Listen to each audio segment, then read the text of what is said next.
Assalamualaikum warahmatullahi wabarakatuh. Hai, jumpa lagi bersama saya Erma Widayanti. Dan kali ini saya akan bahas nih kapan sih jadwal tes dan kisi-kisi dari seleksi akademik PPG 2022. Karena apa? Karena kemarin tuh sudah ada SE yang menyebutkan bahwa jadwal seleksi akademik ini sudah ada pemberitahuannya teman-teman. Dan juga kisi-kisi yang kemarin saya bahas, kira-kira ikut yang mana kayak gitu kan. Nah, kalian kalau udah sempat lihat video aku yang lama pasti tahu bahwa kita ini masih bingung sebenarnya kisi-kisi yang digunakan yang mana. Tapi kita akan bahas di video kali ini. Tapi sebelumnya jangan lupa di like, komen, dan share ke teman-teman kamu jika video ini dirasa bermanfaat. Jangan lupa subscribe juga kalau nanti ada video terbaru dari aku, kalian bisa langsung tahu. Baik, pertama nih teman-teman, aku kasih tahu dulu terkait surat atau SE pengumuman hasil seleksi administrasi 2022 di nomor 0519 dan ini terbit di 7 Maret ya teman-teman. Nanti aku kasih linknya biar teman-teman tahu SE-nya seperti apa. Nah, di sini ada jadwal persiapan dan juga pelaksanaan seleksi.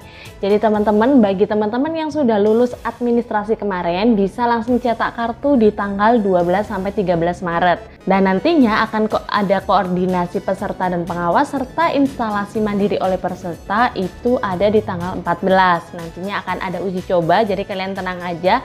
Ada uji coba di 15 sampai 27. Berarti kalau uji cobanya itu 15, tesnya nih kalian akan dites di tanggal 16, selisih 1 hari teman-teman. Tapi di sini untuk seleksi akademik ini daring domisili. Nanti gimana pembagian jadwalnya, kemudian bagaimana itu bisa kalian lihat di kartu pesertanya ya teman-teman, dan dilaksanakan tanggal 16 sampai dengan 30 Maret. Ini cepet banget, jadi teman-teman harus persiapan lebih ekstra nih untuk seleksi akademik ini. Baik, selanjutnya nih teman-teman, kalau kemarin saya bilang ini ikut tahun 2017 atau 2018 karena SE yang terbaru atau kisi-kisi seleksi program pendidikan profesi guru atau PPG dalam jabatan itu ternyata saya cari-cari tidak ada perubahan. Maksudnya apa? Ini terbit di tahun 2018. Sebenarnya saya nunggu nih teman-teman, apakah memang ada peraturan terbaru atau kisi-kisi terbaru yang ada di tahun 2020. Tapi ternyata sepertinya nih masih menggunakan yang di tahun 2018. Nah, isinya apa aja?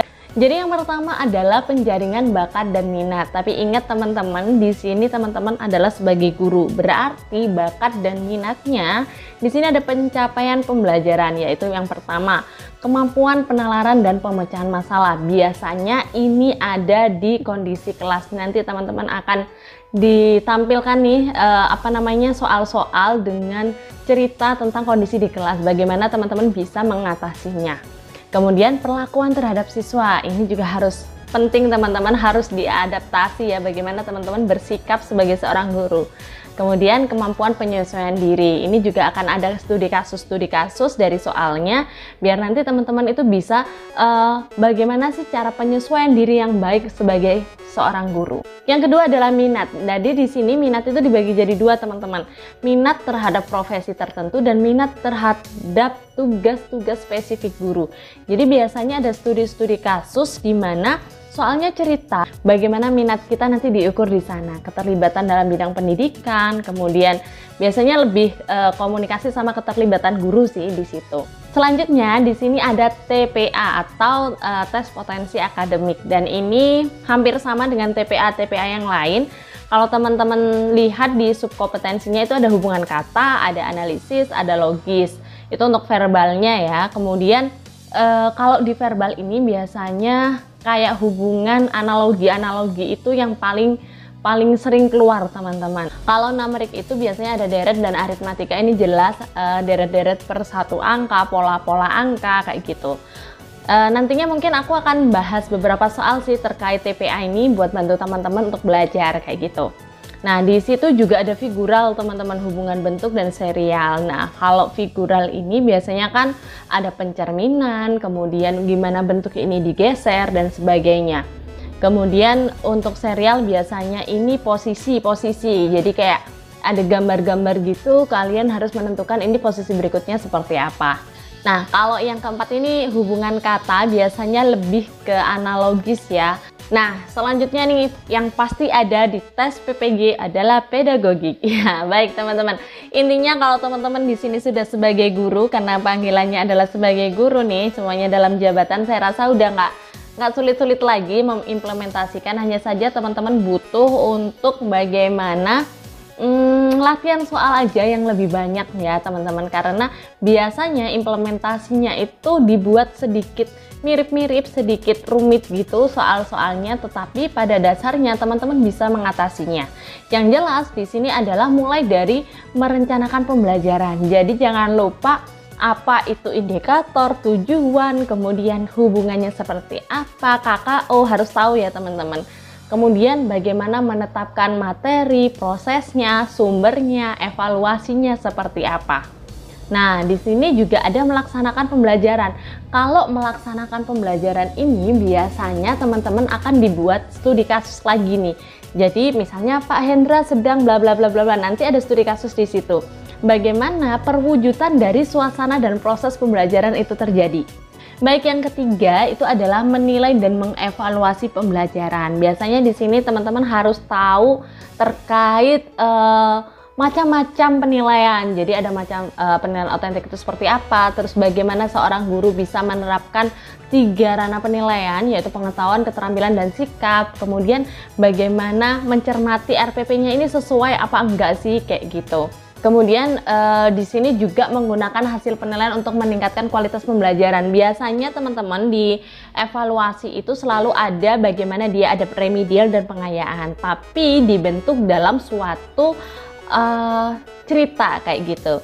Nah, buat teman-teman yang pengen belajar, ini aku punya sudah ada 5 video yang udah aku buat terkait pedagogik nih. Kalian bisa belajar, tapi saran aku nggak hanya belajar dari video aku aja, bisa video-video yang lain. Perbanyak latihan soal, terutama pedagogik itu biasanya agak-agak menjebak sedikit-sedikit gitu sih. Oke, kita lanjutkan ya. Jadi tadi sudah ada tes bakat minat, ada TPA, kemudian pedagogik, dan yang terakhir pastinya ada materi kompetensi mata pelajaran. Jadi materi mata pelajaran ini bisa kalau kalian ijazahnya atau kemarin mendaftarnya itu sesuai jurusan, maka jurusan itulah yang akan nantinya keluar. Contoh nih, contoh. Kemarin banyak yang mempertanyakan IPA. IPA itu pendidikan IPA atau biologi atau kimia atau gimana? Nah, teman-teman kan udah ngambil pendidikan IPA. Ranahnya IPA itu pasti banyak banget. Apa aja yang ada di IPA? Terutama teman-teman yang ada di SMP nih. SMP kan IPA gitu aja ya. Nah, kemudian di situ nanti akan dikelompokkan. Jadi teman-teman nggak usah khawatir contohnya seperti apa, kisi-kisinya seperti apa. Aku udah ngasih kalian link yang ada di deskripsi video ini. Kalian bisa download kisi-kisinya. Di situ ada 500 sekian halaman. Kalian bisa cari tahu per mapelnya, kisi-kisinya seperti apa. Contoh nih ada TIK. TIK itu ada RPL, multimedia, kemudian ada TKJ, ada SIMDIK kayak gitu.